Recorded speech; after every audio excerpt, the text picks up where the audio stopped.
두란노 성경 신학연구원. 그 무구한 세월 동안 흩어져 있던 하나님의 계시들이 마침내 하나의 거대한 물줄기로 모여드는 지점이 있으니 그것이 바로 로마서라는 기록이다. 로마서는 단순히 신구약 66권 중 하나에 머무는 책이 아니다. 그것은 구약의 엄중한 율법을 해석하는 정교한 주석이자 복음서가 증언하는 예수는 누구인가? 라는 본질적 질문에 대한 최종적인 답변이기도 하다. 성경 전체를 관통하는 거대한 진리가 이 한 권의 책 속에 응집되어 있으며 그 속에서 모든 계시는 비로소 완전한 결론에 도달한다. 이 장엄한 체계를 세우기 위해 하나님은 바울이라는 특별한 도구를 예비하셨다. 그는 율법의 바다를 깊이 유영한 대학자여야 했으며 기존의 12제자와는 다른 궤적을 걷는 특별한 제자로 빚어져야만 했다. 비록 그 특별함으로 인해 바울은 생애 내내 사도권에 대한 세간의 의구심과 고통 섞인 비난을 감내해야 했으나 역사상 그 어느 누구도 그와 같은 신학적 깊이에 도달할 수는 없었다. 하나님께서 특별히 그를 통해 성경 전체를 총정리하게 하셨으니 그리하여 바울의 로마서는 모든 성경 위에 우뚝 솟은 성경 중의 성경으로 남게 된 것이다. 초기에 바울의 서신서들을 논할 때 우리는 그것이 하나님의 뜻, 즉 하나님의 계시가 끊어지지 않고 이어져 내려오는 거대한 흐름 위에 놓여 있다고 했다. 이는 곧 성경 전체를 관통하는 진리와 조금도 다를 바가 없다. 바울이 품었던 믿음, 곧 로마서가 증언하는 그 굳건한 신앙이야말로 모든 성경의 중심이자 그것을 하나로 아우르는 종합이며 마침내 도달해야 할 최종적인 결론이기에 그러하다. 그렇기에 그의 글은 성경의 모든 기록과 하나로 깊이 통하게 된다. 하나님의 계시가 어떻게 시대마다 이어져 왔는가 하는 그 연속성, 그리고 하나님은 누구이시며 예수는 또 누구이신가에 대한 근원적인 물음, 나아가 마침내 인간이 어떻게 구속의 은혜를 입어 구원에 이르게 되는가 하는 구원의 길. 로마서는 바로 이 세 가지 굵직한 기둥으로 세워져 있다. 성경 전체의 가르침 또한 이 세 갈래로 나누어 볼 수 있을 것이다. 계시의 연속성에 대해서는 뒤에서 다시 살피기로 하고 이어서 인간이 어떻게 구원받는가에 대한 이치를 깊이 들여다볼 것이다. 로마서는 두말할 나위 없이 이 구원의 길을 눈부시게 밝혀주는 위대한 기록이다. 그렇다면 인간은 어떻게 구원을 얻게 되는가? 그 답을 찾기 위해서는 먼저 어찌하여 인간에게 구원이 그토록 필요한가? 라는 더 깊고 근원적인 물음을 던져야만 한다. 구원을 향한 절실한 문제의식은 과연 어디에서 비롯되는가? 바울이 로마서의 첫 장부터 무겁게 깔아놓은 거대한 전제, 곧 구원이 절대적으로 필요할 수밖에 없는 까닭은 다름 아닌 인간의 죄 때문이다. 만일 죄라는 어두운 굴레가 없었다면 구원을 갈망할 아무런 이유도 없었을 것이다. 죄의 문제가 없었다면 피 흘린 십자가도 예수님도 심지어 성경조차 존재할 필요가 없었으리라. 죄라는 뼈아픈 현실이 전제되지 않는다면 그 어떤 거룩한 구원의 장치들도 제 의미를 잃고 만다. 그렇기에 성경은 가장 먼저 흠없는 하나님의 나라가 어떠한 것인지 그 완전한 본보기를 제시해 둔 뒤 창세기 3장에 이르러서야 죄로 인해 타락해버린 본격적인 인간의 고단한 역사를 펼쳐 보이기 시작하는 것이다. 인간의 뼈아픈 죄를 전제하지 않는 신앙은 결단코 참된 기독교라 부를 수 없으며 죄악의 굴레를 덮어둔 채 구원을 외치는 예수의 복음이란 필경 기만이며 허구에 지나지 않는다. 허나 오늘날 우리 눈앞에 서 있는 교회들의 모습은 과연 어떠한가? 그들은 인간 영혼을 병들게 하는 죄의 참혹함을 입에 올리지 않으며 그 죄가 불러올 무거운 결과에 대해서도 경고하지 않는다. 나아가 그 짙은 어둠을 어찌 씻어내야 하는가에 대한 치열한 고뇌마저 철저히 외면하고 있다. 이토록 죄의 문제를 회피해버린 작금의 기독교는 이미 그 본질을 잃어버렸으며 성경의 굳건한 토대에서 멀리 떠나고 말았다. 겉보기엔 제법 번듯할지언정 실상은 생명의 뿌리가 잔인하게 잘려나간 채 화려하게 피어있는 한 송이 죽은 꽃과 다를 바 없는 것이다. 뿌리가 잘렸으니 그 안에 어찌 박동하는 참된 생명이 깃들 수 있겠는가? 어느 제단 앞에 엎드려 보아도 영혼을 살리는 생명력은 찾아볼 길이 없다. 영적인 갈증을 견디지 못한 이들이 무수히 많은 말들이 떠도는 공간을 헛되이 맴돌고 이 제단 저 제단을 기웃거리며 쉴 곳을 찾아 헤매어 보아도 채워지지 않는 허기가 있다. 메마른 광야로 쫓겨나 타는 목마름으로 울부짖던 하갈처럼 처절하게 방황할 뿐 그 어디에서도 온전한 안식과 만족을 얻지 못하는 것이다. 마땅히 우리가 영혼을 의탁하고 있는 바로 그 교회에서 영적인 목마름을 영원히 해갈해줄 맑은 생수가 터져 나와야 하건만. 생명력을 잃고 껍데기만 남은 이 쓸쓸한 풍경이 곧 오늘날 우리가 마주한 뼈아픈 현실이다. 로마서를 관통하는 가장 거대한 주제는 단연 인간이 어찌하여 구속의 은혜를 입는가에 대한 이치, 곧 구원론이다. 그러나 앞서 살핀 바와 같이 그 장엄한 구원의 서사를 펼치기 위해 반드시 짚고 넘어가야 할 절대적인 대전제는 다름 아닌 인간의 죄다. 그렇게 바울은 인간의 깊은 심연을 향해 근원적인 물음을 던진다. 과연 죄란 무엇인가? 그는 가장 먼저 이방인들이 짊어진 죄의 굴레를 들추어낸다. 이방인의 죄란 본질적으로 무엇인가? 그것은 창조주 하나님을 알지 못하는 영적인 무지의 죄다. 영혼의 눈이 가리어져 참되신 하나님을 바라보지 못하기에 그들은 하나님이 계셔야 할 지성소에 헛된 우상을 끌어들여 값싼 대용품으로 삼고 만다. 저 옛날 광야에서 금송아지를 빚어 섬겼던 일이나 샤머니즘의 헛된 정령들에게 엎드려 비는 일이나 그 영적인 원리와 본질은 조금도 다를 바가 없다. 하나님을 잃어버린 내면의 공허를 헛된 우상들로 채우려는 처절하고도 어리석은 몸부림일 뿐이다. 이어지는 로마서 2장에서 바울의 서늘한 시선은 율법을 수여받은 유대인들을 향한다. 그들의 죄는 이방인의 무지보다 더욱 무겁고 기만적이다. 이는 곧 오늘날 껍데기만 남은 크리스천들을 향한 준엄한 경고이기도 하다.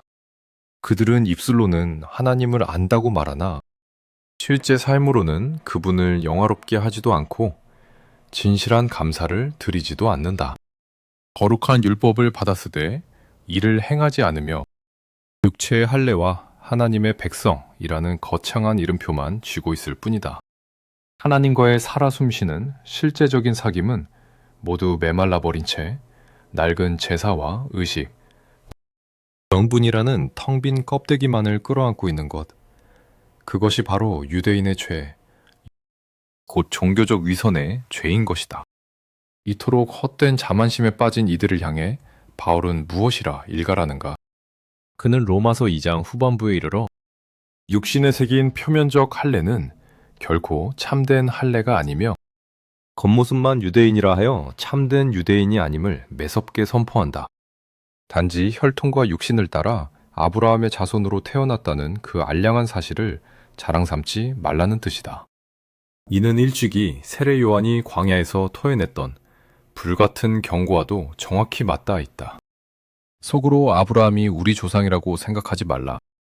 하나님께서는 능히 이 돌들로도 아브라함의 자손이 되게 하시리라. 광야의 딩구는 이 생명 없는 돌들은 과연 무엇을 뜻하는가? 그것은 율법 밖으로 밀려나 있던 이방인들이며 구원의 약속에서 철저히 소외되었던 뱀의 후손들과 같은 자들이다. 하나님 앞에서는 혈통적 기득권이나 종교적 허울 따위가 아무런 자랑거리가 될 수 없다는 무서운 선언이다. 그리하여 바울은 하나님을 모르는 이방인을 향해서도 하나님을 알면서도 빈 껍데기만 남은 유대인을 향해서도 그 어떤 예외 없는 엄중한 심판을 선언하고야 마는 것이다. 로마서 3장의 지평에 이르면 바울은 마침내 의인은 없나니 단 하나도 없느니라 라는 서늘하고도 절대적인 선고를 내린다. 참되신 하나님을 알지 못해 헛된 우상 앞에 엎드리는 이방인이나 입술로는 하나님을 안다고 떠들면서도 정작 그분과의 살아있는 사귐은 없이 텅 빈 종교적 의식에만 매달리는 자들이나 매한가지라는 것이다. 혀끝으로만 율법을 들먹이고 겉모습만 이스라엘이며 육신에만 흔적을 남긴 그 껍데기뿐인 유대인들 역시 이방인과 다를 바 없이 준엄한 하나님의 심판대 아래 벌거벗은 채 서 있다. 이방인이든 유대인이든 결국 하나님을 진정으로 알지 못하는 영적인 눈멈. 그것이 바로 가장 무서운 죄의 본질인 까닭이다. 오늘날 십자가의 그늘 아래 모인 크리스천들도 예외일 수 없다. 하나님을 안다고 자부하면서도 실상은 그분을 전혀 알지 못하는 끔찍한 무지. 그것이 곧 우리가 짓고 있는 진짜 죄다. 우리 모두가 다를 바 없는 처지에 놓인 죄인일 뿐이다.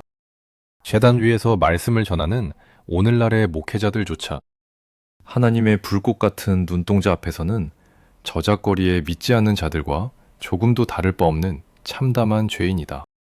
그러니 이 뼈아픈 진리를 남의 이야기 듣듯 가볍게 넘기지 말라. 스스로를 예외적인 의인이라 여기는 교만을 버려야 한다.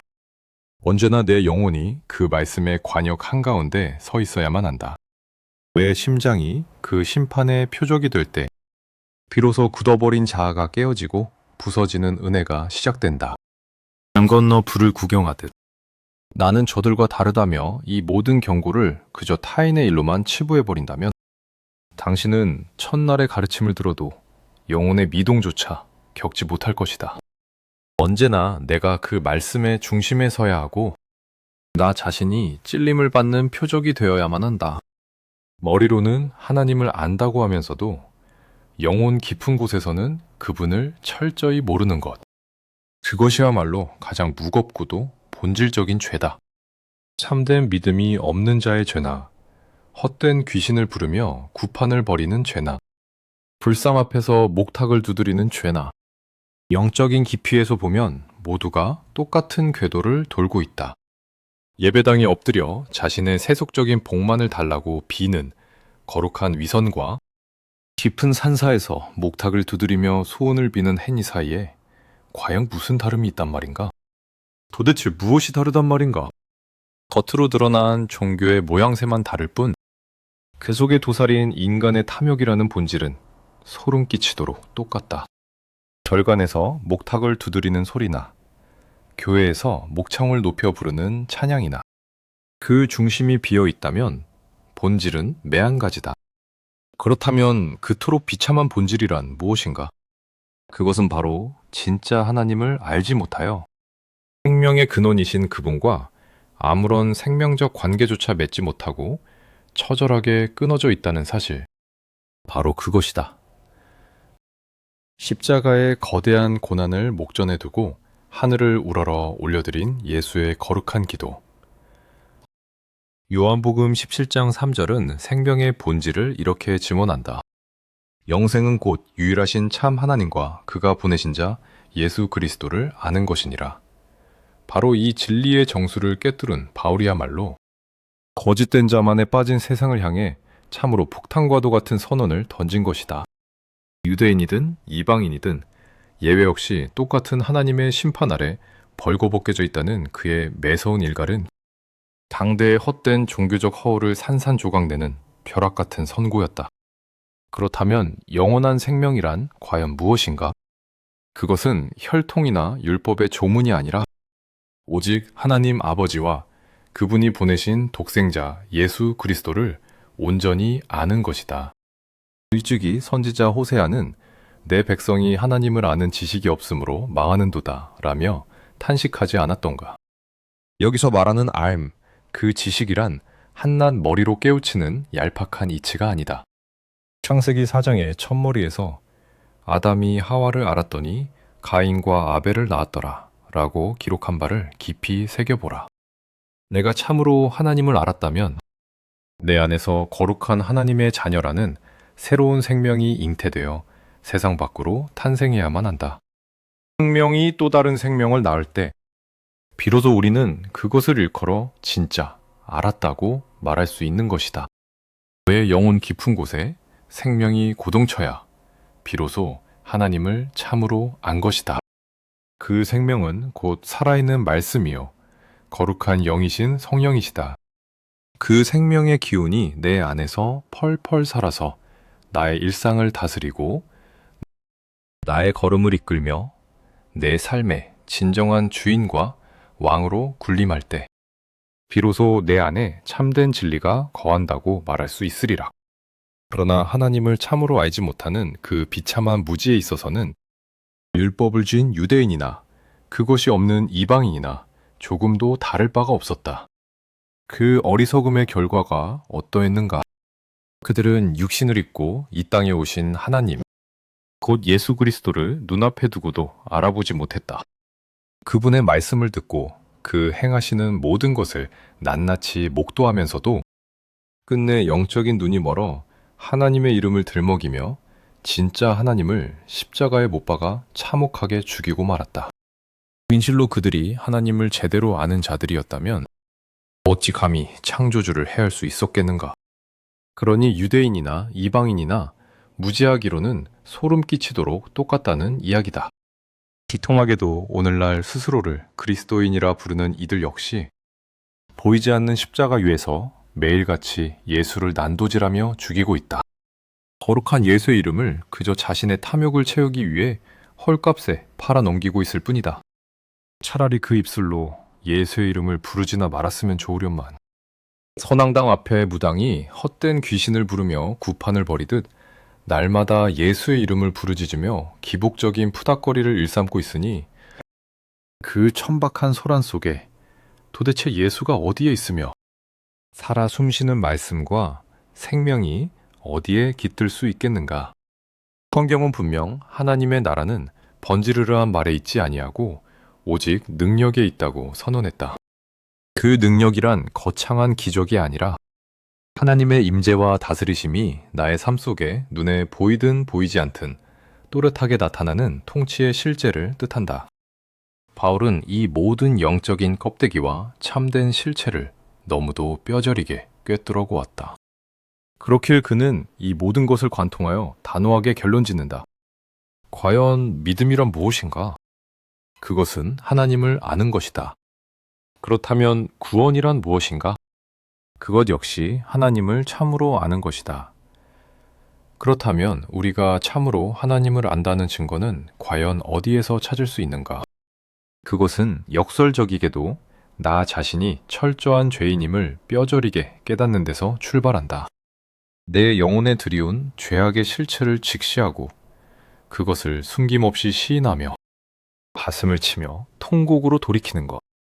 비로소 그 처절한 회개의 자리에서 우리는 하나님을 온전히 알아가게 되며 굳게 닫혀있던 창조주와의 막힌 담이 허물어지고 영적인 통로가 열리게 되는 것이다. 스스로의 죄를 알지 못하고서는 결단코 하나님께 닿을 길을 낼 수 없다. 내 영혼의 치명적인 병폐를 깨닫지 못한 자가 어찌 하늘로 통하는 참된 회개의 문을 열 수 있겠는가? 진실한 돌이킴 없이 마치 먹구름이 짙게 깔린 잿빛 하늘처럼 영혼이 죄악으로 캄캄하게 덮여 있는데 그 아래서 날마다 입술로만 주여, 주여 부르짖어 본들 그것은 허공을 치는 공허한 메아리에 불과하다. 지독한 죄의 장벽이 하나님과 우리 사이를 무겁게 가로막고 있기에 그 어떤 화려한 종교적 언어도 하늘에 닿지 못하고 추락하고 마는 것이다. 짙은 비구름을 거칠게 찢고 솟아오르는 비행기처럼 우리의 기도가 하늘 보좌에 닿으려면 반드시 처절한 회개를 통해 그 억센 죄의 먹구름을 뚫고 올라가야만 한다. 믿음은 겉으로 번듯하게 꾸며낸 종교적 형태가 아니다. 구원이라는 거룩한 사건 역시 한낱 미신적인 푸닥거리나 텅 빈 의식 혹은 어떠한 기계적인 수단과 방법으로 얻어지는 것이 결코 아니다. 구원은 오직 하나님과 내 영혼이 생생하게 맥동하며 이어지는 살아있는 사귐 그 자체다. 마치 어머니의 태 안에 자리한 생명이 모체와 탯줄로 온전히 연결되어 숨을 쉬듯 창조주와 끊어지지 않는 생명의 탯줄로 결속되어 있는 것. 그것이 참된 생명을 품은 하나님의 자녀가 지닌 영적 실제다. 껍데기뿐인 모양새가 아니라 요동치는 생명의 본질인 것이다. 바울이 일생을 바쳐 처절하게 부수고자 했던 것이 바로 그 썩어빠진 형태였다. 육신에만 흔적을 남긴 빈 껍데기 같은 할례. 그저 피출로 이어받았을 뿐인 아브라함의 자손이라는 알량한 꼬리표. 오직 우리 유대인만이 하나님의 택함받은 자녀이며 우리만이 거룩한 제사를 드릴 자격이 있으니 우리는 결코 망하지 않는다. 라며 목을 뻣뻣하게 세우던 그 오만한 선민의식. 그것은 멸망을 향해 가는 이방인들을 보며 홀로 구원받았음을 은근히 즐기려 했던 요나의 병든 특권의식과 한치도 다를 바 없는 교만이었다. 바울은 그토록 견고하게 쌓아올린 종교적 위선과 특권의식의 허울을 향해 진리라는 망치를 들어 가차없이 깨트려버린 것이다. 참된 죄란 번듯한 제사를 드리지 않은 것이 아니라 생명의 근원이신 하나님을 철저히 알지 못하는 영적 무지 그 자체다. 로마서 3장은 이방인이나 유대인이나 할 것 없이 모두가 이 무서운 죄의 굴레 아래 놓여 있음을 서늘하게 선포한다. 그렇다면 이 칠흑 같은 절망 앞에서 우리는 어찌해야 하는가? 우리가 무엇을 하여야 구원을 얻으리이까? 이 비통한 실존의 물음 앞에 마침내 율법 밖에서 한 줄기 빛처럼 하나님의 의가 나타난다. 독생자 예수를 통하여 온전히 드러난 그 하나님의 의를 오직 믿음으로 받아들이는 것. 그것이 바로 구원의 시작이다. 그것은 결코 낡은 제사의식에 얽매이거나 율법의 조문을 잘게 쪼개어 지키는 척하는 가증스러운 위선이 아니다. 마음은 이미 세속의 탐욕으로 가득하면서도 겉으로는 거룩한 척, 안식일이라 하여 짐짓 걸음걸이를 늦추고 불을 피워 밥을 짓지 않는 따위에 알량한 종교적 허세를 부리는 짓이 아니란 말이다. 구원이란 오직 아들을 통해 나타난 하나님의 의를 믿고 창조주와 다시금 살아 숨쉬는 생명의 관계를 맺는 일이다. 바울은 이제 그 모든 종교적 껍데기를 벗어던지고 믿음으로 말미암는 구원이라는 도도한 구원론의 본론을 향해 묵직한 발걸음을 내딛는다. 그렇다면 우리를 구원에 이르게 하는 그 믿음이란 과연 무엇인가? 당대 최고의 지성이었던 바울은 이 심오한 구원의 원리를 설명하기 위해 자신이 통달했던 화려한 헬라 철학을 끌어오지 않았다. 대신 그는 헬라 철학의 추상적인 이론이 아니라 실제 역사 속에서 치열하게 믿음을 살아냈던 한 인간의 생애를 무대 위로 소환하며 이 사람, 아브라함을 보라고 외친다. 도무지 믿을 수 없는 캄캄한 절망 속에서 믿음을 선택하고 바랄 수 없는 중에 기어이 소망을 품어내는 치열함. 그것이 바로 참된 믿음이다. 히브리서 기자가 믿음은 바라는 것들의 실상이요 보지 못하는 것들의 증거니라 라고 선포했듯 아직 보지 못한 것을 이미 본 것처럼 손에 쥐지 못한 약속을 이미 받은 것처럼 앞당겨 끌어안는 맹렬한 영적 결단이다. 이것은 하나님의 변함없는 약속에 내 모든 것을 던지는 전적인 신뢰다. 마치 앞을 가로막은 요단강의 거센 물결 속으로 하나님의 언약궤를 맨 제사장들이 주저없이 몸을 던지듯 자신의 생명을 던지는 행위다. 굶주린 사자굴로 걸어 들어간 다니엘처럼 강렬히 타오르는 틀무 불 속으로 자청하여 뛰어든 사드락과 메삭과 아벳느고처럼 죽음의 공포마저 뚫고 들어가는 처절한 투신.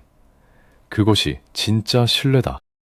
오직 이 전적인 신뢰만이 하나님을 참으로 믿는 것이요 영혼을 요동치게 하는 살아있는 믿음이다. 이토록 펄펄 끓는 생명력은 다 증발해버리고 처참한 빈 껍데기만 나뒹구는 오늘날의 병든 신앙과는 본질적으로 다른 것이다. 그렇기에 바울은 그 거대한 믿음의 강물에 기꺼이 자신의 온 삶을 뛰어들게 했던 아브라함을 가리켜 참된 믿음의 조상이라 부르는 것이다. 로마서 5장의 지평에 이르면 바울은 마침내 그 장엄한 구속의 핵심, 곧 구원교리의 가장 깊은 본질을 또렷하게 드러낸다. 과연 그 구속의 뼈대란 무엇인가? 그것은 다름 아닌 한 사람이 모든 일을 대신한다는 거대한 대표성의 원리다. 태초의 첫사람 아담, 그 한 사람의 불순종으로 말미암아 치명적인 죄의 독이 온 인류에게 흘러들었고, 그로 인해 모든 육체는 예외 없이 죽음의 권세 아래 짓눌리게 되었다.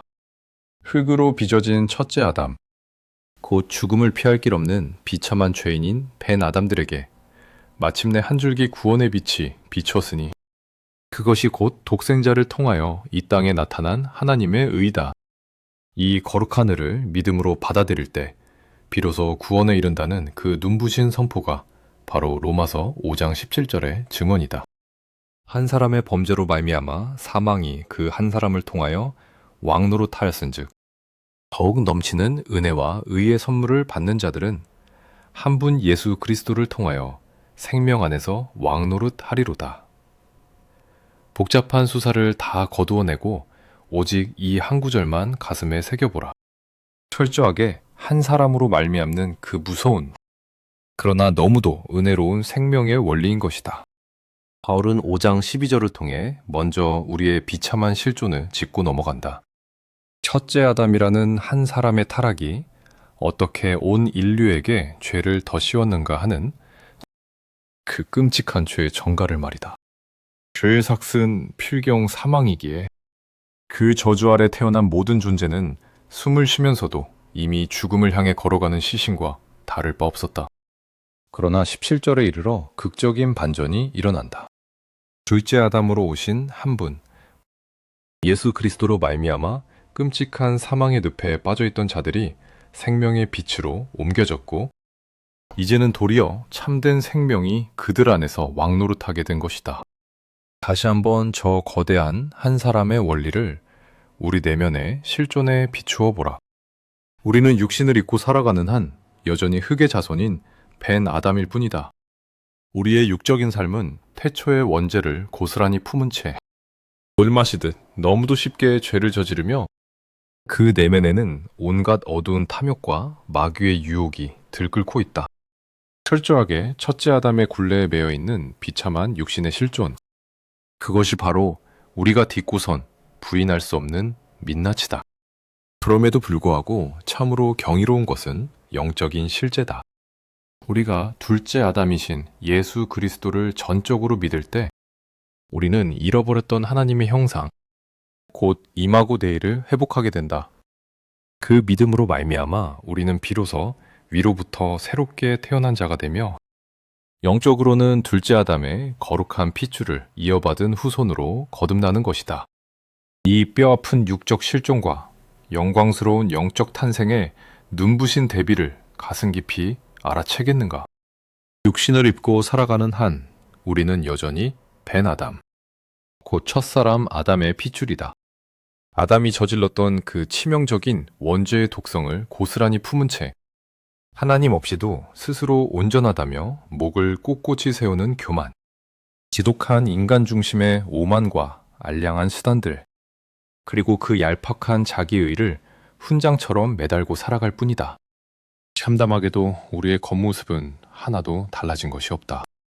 예수를 믿고 구원의 은혜를 입었다고 한들 육신의 껍데기만 두고 보면 세상 사람들과 티끌만큼도 다를 바가 없단 말이다. 그렇다면 과연 무엇이 달라졌다는 것인가? 믿지 않는 자들과 우리를 가르는 그 아득한 경계는 도대체 어디에 있는가? 그것은 바로 신분의 변화에 있다. 여전히 타락한 첫째 아담의 후손으로서 송시듯 죄를 짓고 내면에서는 끊임없이 어둠의 권세가 득실거리며 때로는 마귀가 벌이는 탐욕의 잔치에 기웃거리는 비참한 실존을 살아가지만 결정적으로 달라진 단 하나. 그것은 하늘의 법정에서 무죄라 선고받은 우리의 영적이고 천상적인 신분이다.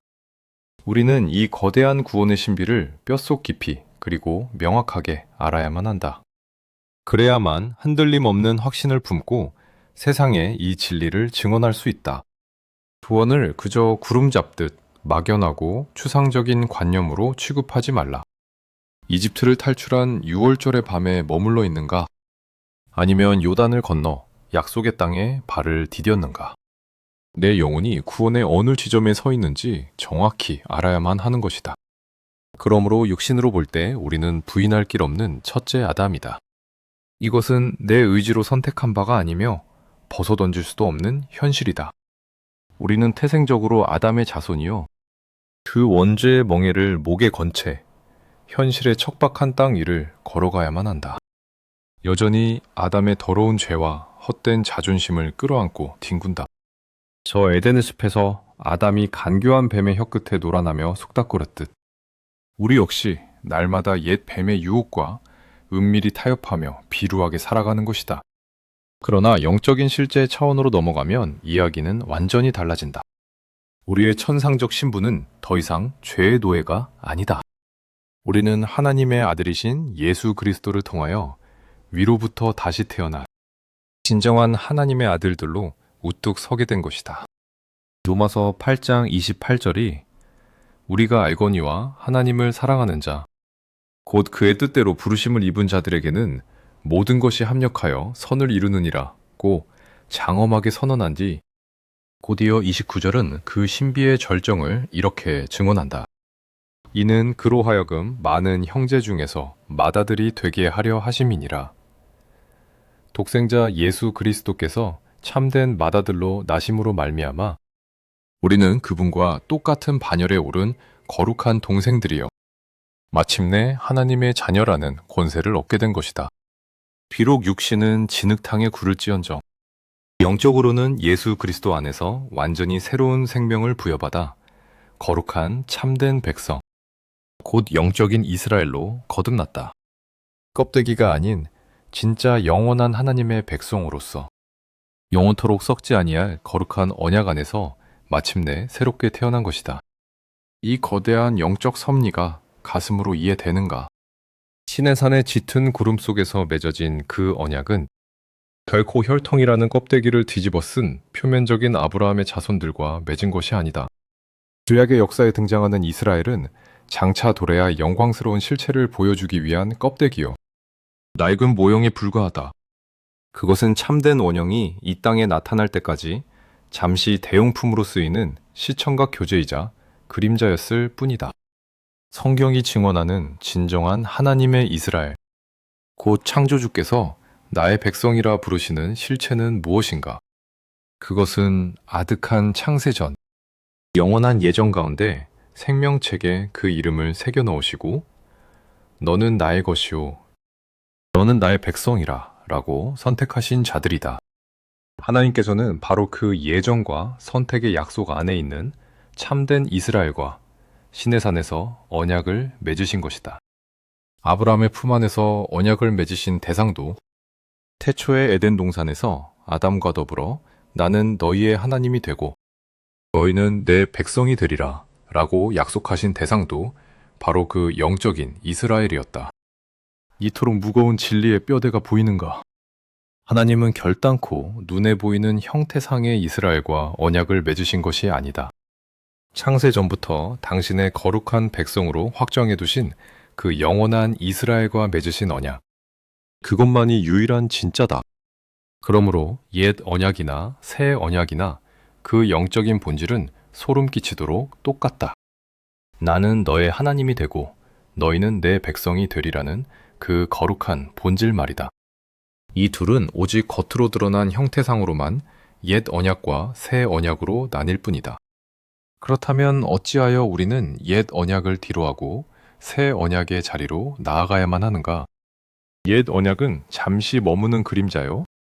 새 언약이야말로 그 그림자가 가리키던 참된 실체이기 때문이다.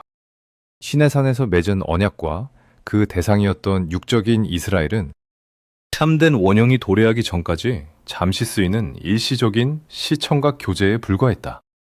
마침내 때가 이르러 그 덧없는 모형의 시대는 지나갔고 예수 그리스도로 말미암아 실체 그 자체인 참된 영적 이스라엘이 탄생한 것이다. 이제는 핏줄을 넘어선 그 새로운 생명들만이 진정한 하나님의 백성으로 우뚝 서게 되었다. 그러나 두려운 사실은 오늘날 우리 모두가 당연하게 영적인 이스라엘인 것은 아니라는 점이다. 스스로를 크리스천이라 부르며 예배당에 모여든 사람들 가운데에도 끔찍하게 비어있는 껍데기, 이스라엘과 생명을 품은 진짜 이스라엘이 섞여 있다. 진짜 이스라엘이란 누구인가?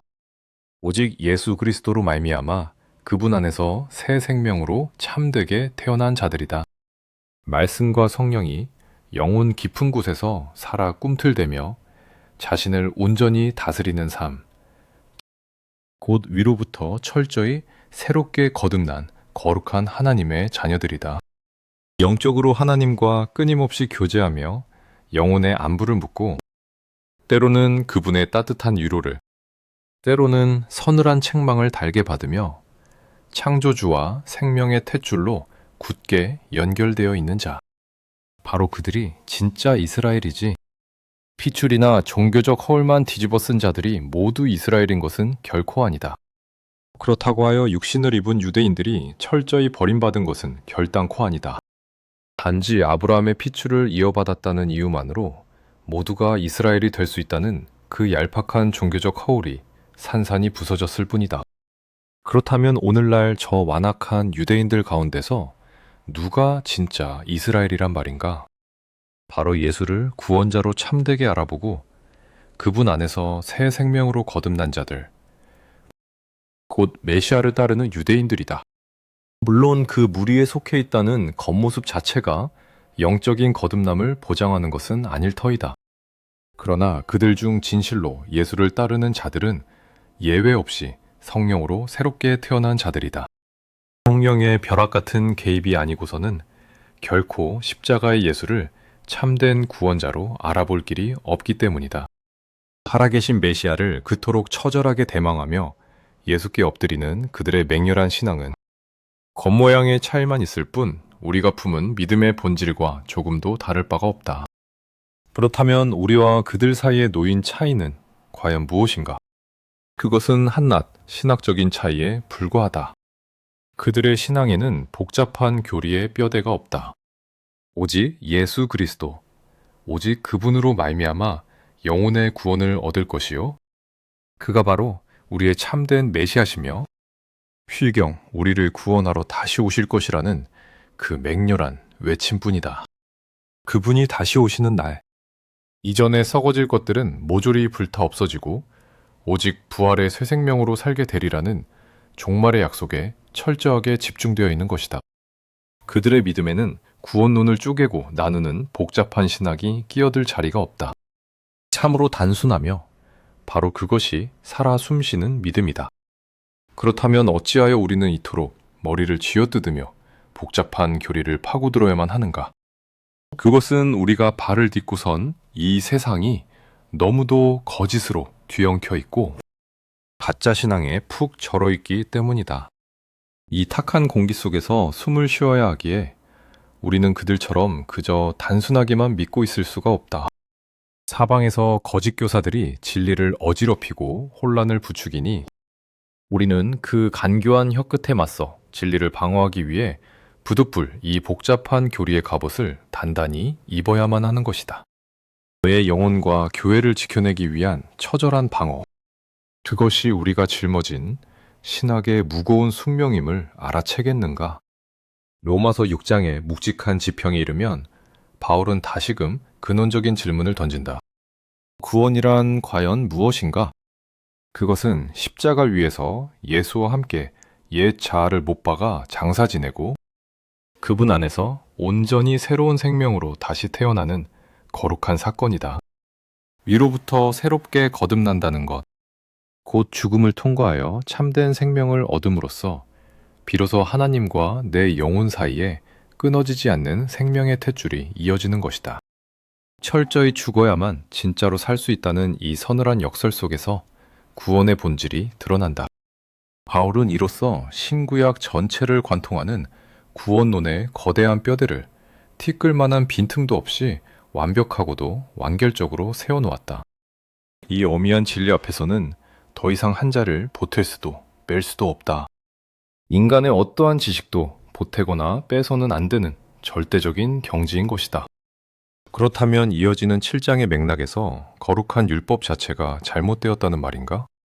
결코 그렇지 않다. 로마서 7장 15절에 당도하는 순간 우리는 한 인간의 실존이 쪼개지는 무서운 갈림길과 마주하게 된다. 이 구절은 지식에 머물던 위대한 신학자 바울이 마침내 피 끓는 하나님의 사람으로 비약하며 내면 깊은 곳에서 참으로 위로부터 거듭나는 결정적이고도 뼈아픈 문턱이다. 내가 마음으로 원하는 바는 행치 아니하고 도리어 원치 아니하는 바만 행하는도다. 라는 그의 비통한 탄식은 무엇을 의미하는가? 그것은 자신이 아직도 흙의 자손인 첫째 아담의 굴레를 벗지 못한 채 짐승처럼 살아가고 있다는 소름 끼치는 자각이다. 성경 66권을 관통하는 완벽한 구원 교리를 세워놓고 이것이 바로 구원이다 라고 호기롭게 선포했건만 정작 그 서늘한 잣대를 자신의 적나라한 현실을 들이대자 실상은 전혀 그렇지 않았던 것이다. 자아를 해부해보니 자신은 둘째 아담 안에서 새롭게 거듭난 영적 생명을 누리는 것이 아니었다. 오히려 첫째 아담이 물려준 질긴 죄의 유전에 얽매인 채 여전히 자신의 얄팍한 의지와 주관을 쫓아 헛된 자기위를 구하며 살아가고 있었음을 뼈저리게 발견한 것이다. 그토록 철저히 부수고자 했던 유대교의 그 뿌리 깊고 오만한 자기의가 여전히 자신의 심연 속에 시퍼렇게 살아서 또아리를 들고 있었다. 일찍이 다메섹 도상의 강렬한 빛 앞에서 깨어진 것은 단지 그의 외형적인 껍데기요, 삶의 방식이 무너진 것에 불과했다. 진정으로 깊은 속사람이 처절하게 깨어지고 위로부터 완전히 거듭난 것은 바로 이 로마서 7장의 벼랑 끝에 서고 나서다. 네로라는 율법의 대학자로서 성경 전체를 아우르는 전무후무한 신학의 거대한 금자탑을 쌓아 올렸거늘 나는 도대체 왜 이 모양 이 꼴인가? 어찌하여 나는 아직도 낡은 옛 언약의 그늘 아래서 흙의 자손으로 이토록 비루하게 살아갈 수밖에 없단 말인가? 제단 위에 제물을 올리듯 스스로의 영혼을 예리하게 각을 뜨고 산산이 쪼개어 들여다본 순간 그는 마침내 자기 안에서 끔찍하게 작동하고 있는 새로운 법을 발견하고 전율한다. 그 새로운 법의 실체란 무엇인가? 그것은 다름 아닌 내면의 심연에서 벌어지는 끔찍한 혈투. 곧 흙의 본성인 첫째 아담과 거룩한 하나님의 형상이 피튀기게 싸우고 있는 참담한 전쟁터였다. 성령의 말씀대로 살고자 몸부림치는 둘째 아담의 거룩한 권세와 육신을 올밤에는 무서운 죄의 권세가 나라는 한 인간을 차지하려 맹렬히 충돌하고 있는데 절망스럽게도 낡고 추악한 본성이 그 거룩한 형상을 제압해버린 것이다. 타락한 첫째 아담의 힘이 위로부터 거듭난 새로운 생명을 처참하게 짓밟아버렸다. 지독한 죄의 권세가 자신을 통째로 집어삼켜버렸음을 고백하는 것이다. 영혼은 여전히 죄의 포로로 전락하여 억센 사슬에 목이 묶인 채 죄가 폭군처럼 끌고 가는 대로 질질 끌려가는 비참한 노예에 불과했다. 이래서는 안 된다 라며 절규하면서도 선을 행하지 못하고 기어이 원치 않는 추악한 악의 수렁으로 힘없이 끌려 들어가는 인간의 이 한없는 절망. 이것이 바로 자신의 속사람을 마주한 바울의 피 끓는 고발인 것이다. 로마서 7장의 이 처절한 탄식이야말로 바울이 겪은 진짜 영적인 다메섹 사건이다. 오늘날 얼마나 많은 이들이 예수를 만났다며 얄팍한 영적 체험을 자랑하고 간증을 쏟아내며 여기저기 떠돌아다니는가. 그러나 겉모습만 깨어진 첫 번째 다메섹에 머물러 버린 자들, 그저 애굽을 떠나 유월절의 피를 문설주에 바르고 홍해를 건넌 것만으로 모든 구원이 완성되었다고 착각하는 자들이 이 땅에는 셀 수 없이 많다. 이 거대한 영적 섭리의 밑그림이 보이는가? 내면의 철저한 부서짐 없이 섣불리 광야로 나선 그들 대다수는 결국 모래바람 부는 그 척박한 땅에서 시험에 넘어지고 꼬꾸라져 처참하게 실패하고 만다. 오늘날 강단에서 이름난 자들 역시 매한가지다. 그렇다면 바울의 위대함은 과연 어디에 있는가? 그는 그 메마른 광야의 한복판에서 위로부터 두 번째 거듭남, 곧 내면 깊은 곳에 진정한 영적 거듭남을 통과했다. 속사람이 말씀과 성령의 검광 아래 철저히 쪼개져 스스로 내 안에는 어떠한 선함도 소망도 없다 라고 처절하게 선언한 것. 그것은 영적 교만마저 내려놓은 완전한 자기 포기이자 낡은 자아의 철저한 파괴였다. 70평생을 이성의 꼭대기에 서 있던 이어령 교수가 뒤늦게 세례를 받고 복음의 뜨거운 증언자가 된 삶의 궤적을 보라. 생애 막바지에 암 선고를 받았을 때 그는 모든 연명의료와 항암 치료를 단호히 거부했다. 말기암이 육신을 찢는 참혹한 고통은 지독한 진통제 없이는 단 한순간도 버티기 힘든 것이건만 그는 그 극심한 통증마저 맨몸으로 받아내었다. 그것은 단순히 죽음을 조용히 수용하는 차원이 아니었다. 정신과 영혼의 항복을 넘어 마지막 남은 육신의 안락함마저 포기하고 자기 몸뚱이까지 완전히 파괴되도록 내어놓은 철저한 자기 포기의 결연이었던 것이다. 이 땅의 독보적인 지성의 상징이었던 그가 생의 끝자락에서 남긴 서늘한 고백을 아는가? 나는 강단에서 그저 내게는 소망이 없다 라고 점잖게 표현하지만 그는 한 걸음 더 나아가 자기라는 존재가 형체도 없이 완전히 파괴되어야만 한다 라고 부르짖었다. 말팍한 자아가 부서지는 것을 넘어 끔찍한 고통 속에서 육신의 의지마저 가루가 되어야만 비로소 참되신 하나님이 보이고 그 무너져 내리는 장막 너머로 새 하늘과 새 땅이 열린다는 무서운 통찰이었다. 그는 단지 머리로만 혹은 관념적인 영성으로만 자아를 쳐부순 것이 아니다. 마침내 쇠락해가는 자신의 육신마저 창조주 앞에 항복시키며 의학적 치료와 약물조차 스스로 거부한 채 육체의 생명마저 십자가 앞에 온전히 내어놓고 완전한 자기 포기를 결행한 것이다. 그토록 처절하게 이 땅의 호흡을 내려놓고 스스로를 비워냈을 때 무너져 내리는 육신의 장막 너머로 비로소 영원한 새하늘과 새 땅이 그의 두 눈에 눈부시게 열리고 있었던 것이다. 관념적인 신학을 넘어 속사람이 처절하게 쪼개지는 이 실존의 고백은 곧 다메섹을 지나 로마서 7장을 통과하던 바울 자신의 고백이기도 했다. 로마서 6장에 이르기까지 바울은 구원의 교리와 신학이라는 거대한 뼈대를 자신의 해박한 지식과 지혜를 동원하여 정교하게 쌓아 올렸다. 물론 그 모든 서술 위에 성령의 깊은 감동이 함께 하셨음은 의심할 여지가 없다. 그러나 적어도 로마서 7장의 중반부를 넘어서는 순간부터 그가 쏟아내는 언어는 더 이상 이성적인 지식이나 건조한 신학의 틀에 머물지 않는다. 바울이 겪어낸 처절한 생애 그 자체가 한 권의 로마서가 되고 영혼을 찢고 나온 피 끓는 체험이 곧 서신이 되어 우리에게 날아든다. 그러므로 7장 이후의 바울을 한낱 차가운 지식으로 재단하려 들어서는 안 된다. 그의 거대한 신학은 철저히 그의 삶이었고 피투성이가 된 그의 삶이 곧 신학 그 자체였다.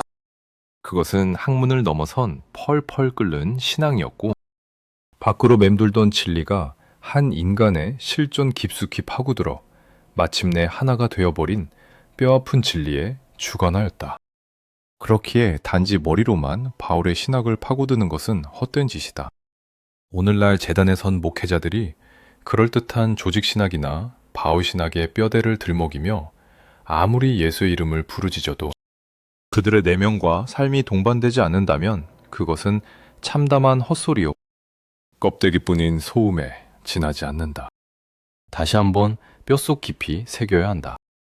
바울은 책상머리에 앉아 교리를 엮어내던 한낱 신학자가 아니었다. 그는 그 장엄한 신학을 통째로 집어삼켜 자신의 뜨거운 피와 살로 완전히 녹여버린 걸어다니는 신학의 화신이었다. 차가운 문자로 쓰인 신학이 매일의 고단한 삶 속으로 처절하게 스며들고 그것이 영혼 깊은 곳에서 길어올린 진실한 신앙 고백으로 벼려진 것. 이것이 바로 우리가 마주하는 진짜 바울의 모습이며 바울 서신이 품고 있는 진정한 무게다. 이 치열한 영적 실존을 꿰뚫어 보지 못한다면 우리는 바울이 남긴 빈 껍데기, 곧 생명력 없는 구원교리의 한 조각만을 핥고 있을 뿐이다. 바울이 전하는 신학은 결코 문자가 아니라 피 끓는 삶이다. 그리고 그 치열한 삶이야말로 우리를 구원으로 이끄는 진짜 믿음이다. 오늘날 세간에서 제2의 바울이라 일컬어지는 이정훈 교수의 치열한 삶의 궤적을 보라. 한때 그는 어찌하면 저 기독교회라는 철옹성을 완전히 파괴하고 지상에서 지워버릴 수 있을까를 밤낮으로 고뇌하며 그 파괴의 논리에 자신의 온 목숨을 걸고 세상에 외치던 자였다. 그러나 다메섹 도상의 바울이 그러했듯 그 역시 벼락 같은 진리 앞에 형체도 없이 깨어지고 철저히 뒤집히는 거대한 영적 파국을 맞이했다. 얄팍한 겉모습뿐만 아니라 내면의 깊은 속사람마저 송두리째 부서져 내린 끝에 이제는 예수 외에는 그 무엇도 두려워하지 않으며 오직 십자가 외에는 아무것도 자랑할 것이 없는 완전히 새로운 실존으로 거듭난 것이다. 물론 다메섹의 벼락 같은 거듭남이 곧바로 육신의 모든 모난 성정과 질긴 옛자의 찌꺼기를 단숨에 증발시키는 것은 아니다. 바울이 로마서 7장에서 피를 토하며 탄식했듯 빛을 통과한 이후에도 불쑥불쑥 튀어나오는 옛사람의 거친 혈기와 뼈아픈 연약함은 여전히 평생을 두고 깎아내야 할 치열한 십자가의 흔적으로 남는다. 그럼에도 불구하고 이 궤적에서 우리가 주목해야 할 것은 그가 생과 사를 가르는 그 아득한 영적 문턱을 기어이 넘어섰다는 사실이다. 사람마다 그 깨어짐의 깊이와 모양새, 그리고 연약함을 극복해가는 속도는 다를지언정 누구의 영혼에나 경계의 이 편에 머물 것인가, 저편으로 넘어갈 것인가 하는 결정적인 한계, 곧 치열한 분수령이 기다리고 있는 것이다. 그렇다면 우리가 목숨을 걸고 넘어서야 할 그 무서운 경계선이란 과연 무엇인가? 그것은 다름 아닌 비통한 로마서 7장의 탄식에서 영광스러운 8장의 빛으로 건너가는 일이다. 흙의 자손인 첫째 아담의 굴레를 벗어던지고 거룩한 하나님의 형상으로 비약하는 것이며 썩어질 종교적 형태에서 영원한 생명의 본질로 차가운 지식에서 피 끓는 삶으로 나아가는 그 아득한 건널목이다. 우리는 기어이 이 강을 건너야만 한다. 오직 그 험난한 경계선을 넘어설 때 비로소 내 영혼은 억센 쇠사슬을 끊어내고 참된 영적 자유를 누릴 수 있다. 세상의 그 어떤 권세와 얽매임으로부터도 완전히 해방되는 그 눈부신 자유 말이다. 자아의 한계를 돌파하여 그 선을 넘을 때 비로소 굳게 닫혀있던 하늘의 문이 열리고 창조주 하나님과 막힘없이 생명을 나누며 영광스러운 교제를 누릴 수 있게 되는 것이다. 그럼에도 불구하고 그 위대한 사도 바울이 생의 마지막 자락에서 사랑하는 영적 아들 디모데에게 띄운 편지의 고백을 보라. 내가 죄인 중에 괴순이라. 이것은 지나간 과거에 대한 아련한 회상이 아니다. 하늘의 신비를 엿보고 로마서 7장과 8장의 눈부신 지평을 열어젖힌 그 대사도가 숨을 거두는 그 순간까지도 자신은 여전히 흙의 자손이며 끔찍한 죄인들의 우두머리라고 처절하게 엎드린 것이다. 이 서늘한 경선 앞에서 우리는 몸서리 쳐야 한다. 재단에선 목회자든 신령한 능력을 자랑하는 하나님의 종이든 스스로 바닥까지 낮아지지 않으면 언제든 쓰임받다 처참하게 내동댕이 쳐질 수 있다는 그 영적인 공포를 뼈저리게 알아야만 한다. 진리의 말씀을 그저 거리를 두고 관조하며 남의 이야기로 흘려듣지 말라. 언제나 자기 자신을 그 심판의 관역 한가운데 세워두고 피할 길 없이 말씀을 대면하라. 영혼의 주관적인 깨어짐이 일어날 때 그때 비로소 침묵을 깨고 벼락처럼 쏟아지는 하나님의 음성을 듣게 될 것이다. 지식으로 박제된 객관화된 진리 속에서는 한낱 앙상한 신앙만 보일 뿐이다. 로마서 7장 24절. 오라 나는 공고한 사람이로다. 누가 나를 이 사망의 몸에서 건져내랴. 이 피 끓는 절규야말로 바울의 깊은 속사람이 산산조각난 진짜 제2의 다메섹 사건이다. 내 안에는 아무런 소망이 없다 라며 자아를 온전히 포기하고 파괴해버린 절망의 선언. 지독한 죄의 쇠사슬에 짐승처럼 묶여 끌려다니는 비참한 실존 앞에서 그 잘난 율법학자의 체면이나 자랑거리가 도대체 어디에 있단 말인가. 무지한 이방인이나 율법을 지은 유대인이나 심지어 대사도 바울이라 할지라도 그 타락한 본질은 매한가지라는 뼈아픈 고백이다. 이 얼마나 바닥까지 낮아진 엎드림이며 이 얼마나 소름 끼치도록 진실한 영혼의 거울인가. 말씀을 전하는 자들은 마땅히 이토록 정직해야 한다. 십자가를 따르는 크리스천들은 영적으로 뼛속까지 투명해야만 한다. 스스로의 비루한 민낯을 한치의 거짓 없이 직시할 수 있어야 하는 것이다. 바로 이 서늘한 진리 앞에서 오늘날 강단을 장악하고 시대의 구원자라도 된 양 목을 뻣뻣이 세우는 저 오만한 종교 권력들을 향해 우리는 피를 토하는 심정으로 경고해야만 한다. 회개치 않고 교만의 바벨탑을 쌓아 올린다면 비록 한때 하나님의 도구로 크게 쓰임받았다 할지라도 결국 가장 비참하게 벌어질 것이다. 이 무서운 질타는 한낱 인간의 혈기나 비판을 위한 비판이 아니다. 패역한 세대를 향해 요동치는 성령의 맹렬한 탄식이며 시대의 타락을 향해 쏟아지는 창조주의 거룩한 분노다. 진리의 파수꾼으로 부름받은 자라면 뒤로 숨어서 비겁하게 타인의 허물이나 헐뜯는 비루함을 버리고 하나님의 불붙는 진노를 대언하여 시대의 굳은 목을 정면으로 겨누어야 한다. 물론 진리를 외치는 자리에는 늘 뼈를 깎는 고뇌가 뒤따른다. 때로는 인간적인 도리나 얄팍한 윤리, 곁에 있는 이들의 간곡한 만류와 타협하고 싶은 유혹이 거세게 몰아칠 것이다. 사람의 눈치를 보며 섣불리 징벌의 칼을 빼들지 말라는 점잖은 핑계 뒤에 숨어 스스로를 안전하게 방어하고 싶은 비겁함이 솟구칠 때도 있다. 그러나 영혼 깊은 곳에서 타오르는 성령의 불길은 결단코 사람의 얕은 생각으로 덮어둘 수 없는 법이다. 이 패역한 세대를 향해 쏟아지는 준엄한 경고를 인간의 체면으로 가로막을 수는 없다. 는 맹렬한 순종. 마침내 인간적인 두려움을 십자가에 온전히 묻어버리고 벼락 같은 진리의 검을 이 세상에 던질 때 비로소 잠들었던 영혼들이 그 말씀에 베이고 찔려 요동하는 거룩한 각성이 시작되는 것이다. 그리하여 로마서 7장의 깊은 탄식 속에서 바울이라는 한 인간은 철저하게 깨어지고 온전히 자아를 포기하기에 이른다. 앞서 이어령 교수가 남긴 서늘한 통찰처럼 자신이라는 존재가 산산조각으로 부서져 내린 것이다. 그토록 콧대 녹던 위대한 율법학자의 자아도 깨어지고 당대의 최고의 지성을 자랑하던 위대한 신학자의 오만도 무너졌으며 무사람의 존경을 한몸에 받던 대사도 바울이라는 거창한 껍데기마저 남김없이 파괴되었다.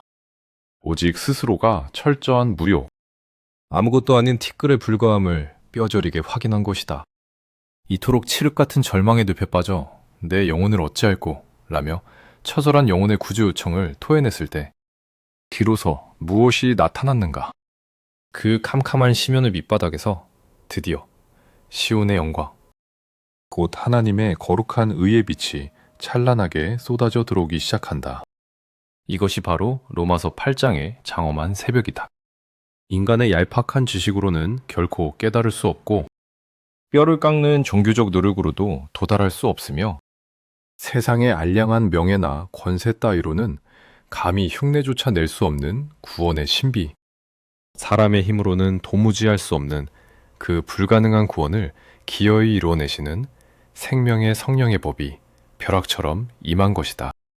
오직 거룩한 성령의 강권적인 개입이 아니고서는 결단코 이 사망의 몸을 벗어날 길이 없음을 처절하게 선포한 것이다. 그러므로 성령의 생각과 육신의 생각은 결코 타협할 수 없는 철천지 원수가 된다. 일찍이 야고보 사도가 세상과 벗된 것이 하나님과 원수됨을 알지 못하느냐라고 일갈했듯 두 세계는 내면에서 맹렬하게 충돌할 수밖에 없다. 이 모든 것은 책상머리에서 나온 가벼운 관념이 아니다. 바울의 신학은 철두철미하게 영혼의 피를 흘려가며 겪어낸 체험의 산물이다. 로마서 6장까지가 성령의 깊은 감동 안에서 이성의 언어로 지은 거대한 교리의 뼈대였다면 7장을 통과하며 자아가 산산조각 난 이후부터의 고백은 펄펄 끓는 생명으로 직접 살아낸 처절한 삶의 체험인 것이다. 사실상 우리가 마주하는 모든 바울 서신은 낡은 자아를 십자가에 못 박고 이 서늘한 영적 파국을 통과한 뒤에 쏟아낸 피 끓는 증언들이다. 그가 세상을 향해 이토록 타협 없는 진리를 당당하게 선포할 수 있었던 까닭은 오직 하나. 자신이 그 사망의 골짜기와 생명의 아침을 온몸으로 뚫고 지나왔기 때문이다. 자아 파괴의 뼈아픈 체험이 없는 자는 결단코 진리 앞에서 이토록 확신에 찬 사자우를 토해낼 수 없는 법이다.